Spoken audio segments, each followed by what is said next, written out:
they went to court 3 times, if I remember correctly. They were not going to get away.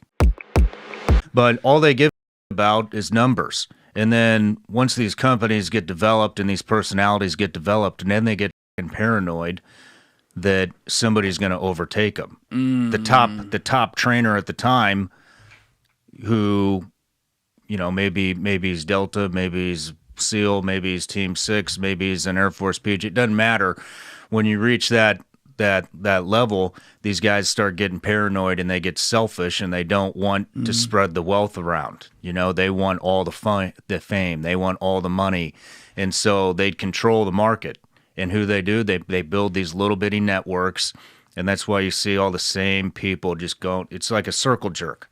They build networks. Yeah, and so what I did is I broke the network. And you built your own network. Exactly. That's exactly what I did. I built my own network. I got tired of seeing the same people win every single time when none of these other guys are getting a chance to be heard. And so I started going after the people that have these phenomenal stories that have never been heard. Like DJ Shipley was one. Yeah. Kyle Morgan was one. Just about everybody on my show has been one, and then it just grew, and I started getting guys like Eric Prince, who could be heard if he wanted to be heard, but he avoids the media like the plague. How did you get him? I got him through the Blackwater episode. He watched that, and the Blackwater Massacre episode that we were talking about earlier. Can you tell people who haven't heard of that before, who are listening right now, what that was, and then how you had in these guys and kind of the background? I'd love to dig into that. Well, let me think of a shorter explanation. But so I believe it was 2007, Baghdad, Nassour Square. There was a big shootout. I can't remember how many people died. 17, I think. Was it 17? I think it was. We'll check that. But the media, all of the media, conservative, liberal, doesn't matter, none of the media gave these guys a fair shake, and there was a narrative against them, which I didn't realize actually until I started digging into that interview. And who were these guys? These guys were Blackwater contractors for the State Department. They're there basically in a military setting, protecting people. Okay, so let's go back. Yeah. Okay, so Blackwater, back in the early 2000s up to maybe 2015-ish, is kind of, they started going down after 2007.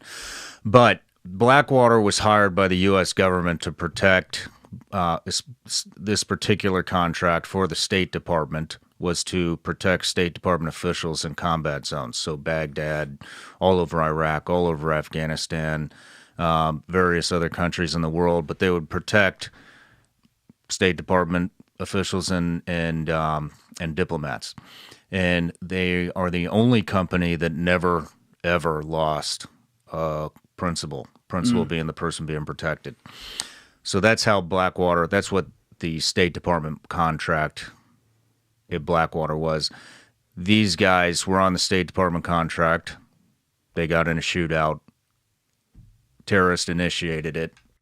And because of political reasons, they basically got rolled over. As soon as we came to a stop, within a minute or less, I started hearing the pings on the side of my vehicle.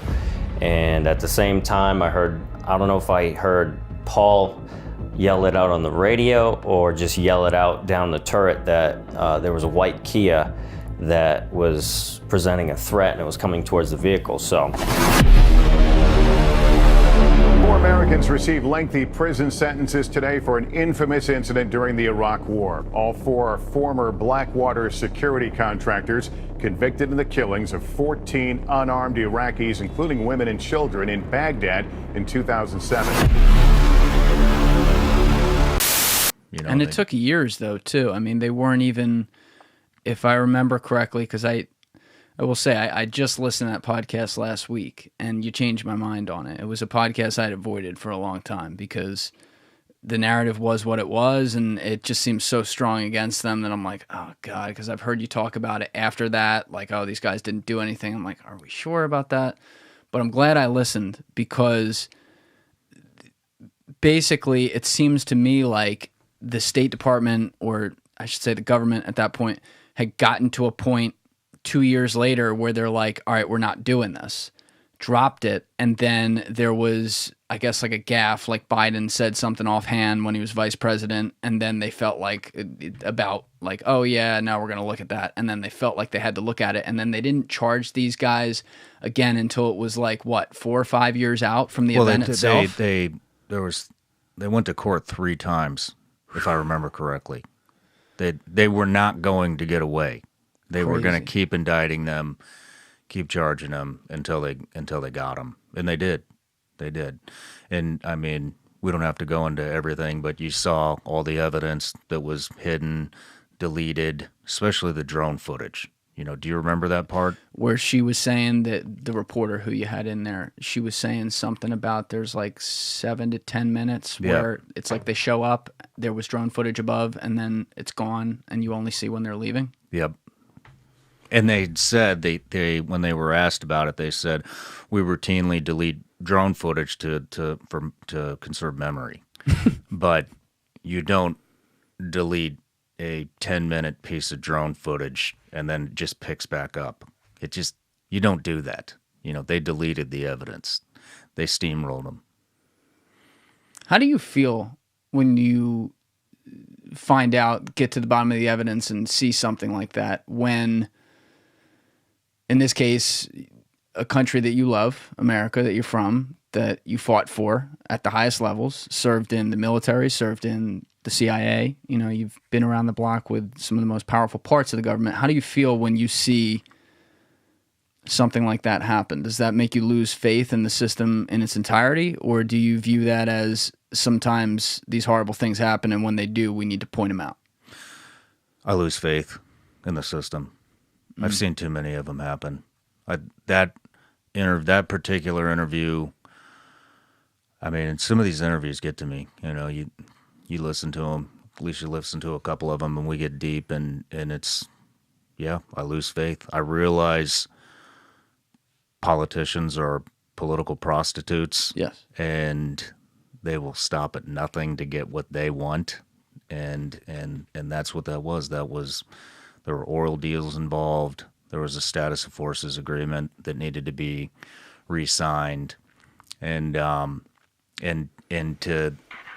know that there are people out there. I mean, these guys are, you watch the interview, these are just red-blooded Americans that wanted to defend the country and fight for the country and protect U.S. dignitaries. And they did a phenomenal job doing that. Like I said, Blackwater has never lost a principle, ever. And to throw these guys, 3 of them were going to prison for 30-something years. One of them, Nick Slatton, was going to prison for life without parole. How the f*** do these people sleep at night? Yeah, and how the f*** are they still in? How is one of them the president of the United States now? You know, yeah, it gets to me. It really gets to me. Well, it's a career. You know, that's the problem. If I could sum it all up in one judgment, the problem with Washington is that it's a career. And that's not just the politicians.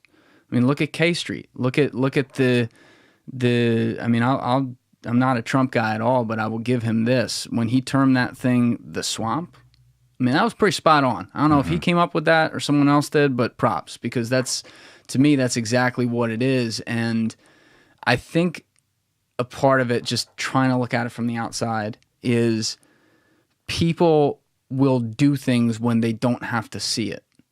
You know, and you could probably relate to this when you hear people like me or anyone out there give opinions on the military or stuff like that. There has to be a party that's like, well, you haven't fucking been there, right?